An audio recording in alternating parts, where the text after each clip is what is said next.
Anything this man does, forget about it. What's your first memory of that band? Um, the first memory was, I think when I saw him play on either Ed Sullivan, I saw the band. I think it was Ed Sullivan. It was so long ago. I don't even know what year it was.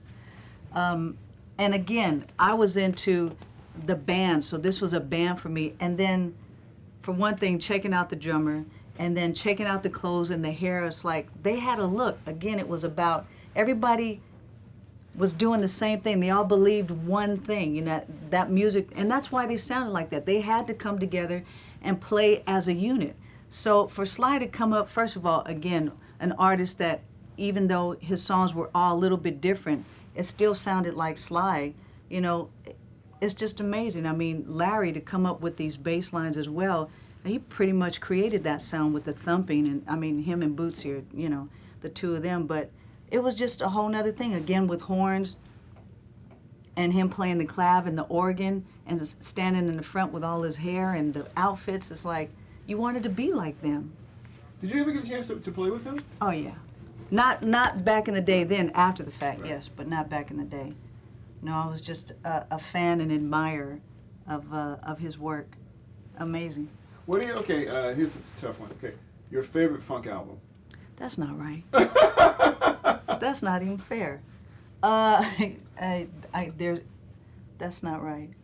I can't even. Okay, answer. favorite, give me 2, 3. Then there you go, right there. See, that's my way out right there. You just happen to have the 3 best funk albums. Okay, what about what's the favorite record that you played on? Out of the the world of funk, is it George Duke or is it a Herbie record or? That's not fair either. No, it's not fair because again, definition of is different funk. Well, your definition. That it's hard to say because I mean, if I play with Herbie, that's a whole other thing different than George, you know. And George funk was different. George was more based on jazz as well, but it had that George Clinton vibe to it too, you know, that Bootsy thing. Right. So it's hard to say. It really is, and I think that's what makes me as an artist because it's not just one person; it's all of them, and continues to be all of them.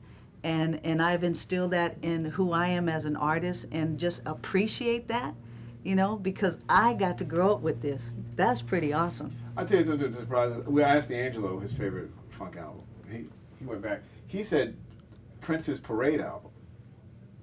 That was good. That's his definition of funk. Okay. I can't give you an answer. All right.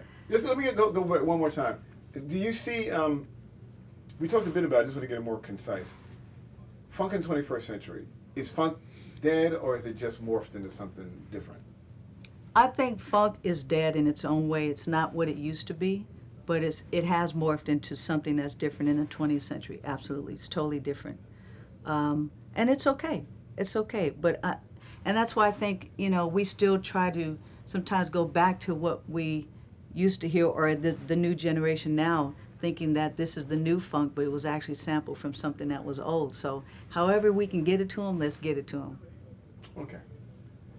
One more, and I'm enjoying talking to you. So I'm gonna let you go after this.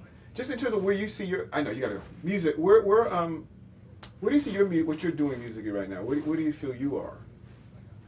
For me, every time I play, it seems like the first time that I've ever played. So musically, for me, I continue to try different things. I'm not stuck on doing the same thing, and that's the only way that I'm going to grow as an artist, is to continue to just, let's try this, let's try that. So change is good and it's growth. And I think like any artist, if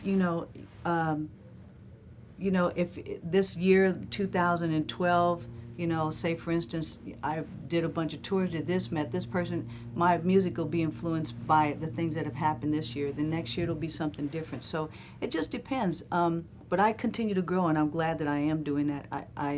My life is about playing. Foundation of who I am is Latin jazz, and then from there it grew, of course, with R&B and funk and everything else, and Latin music, and I think I've played everything. I was going to say everything but polka, but I've recently played that, so I don't know. There's not too much I haven't played yet. All right, thank you. You're welcome. Where did you play poker? I don't mean, we were somewhere and I said, hey, I haven't played poker before. And these guys said, hey, we know how to play it. So I just started. I think we were in Europe. So actually, you know what? You keep that on because we're gonna.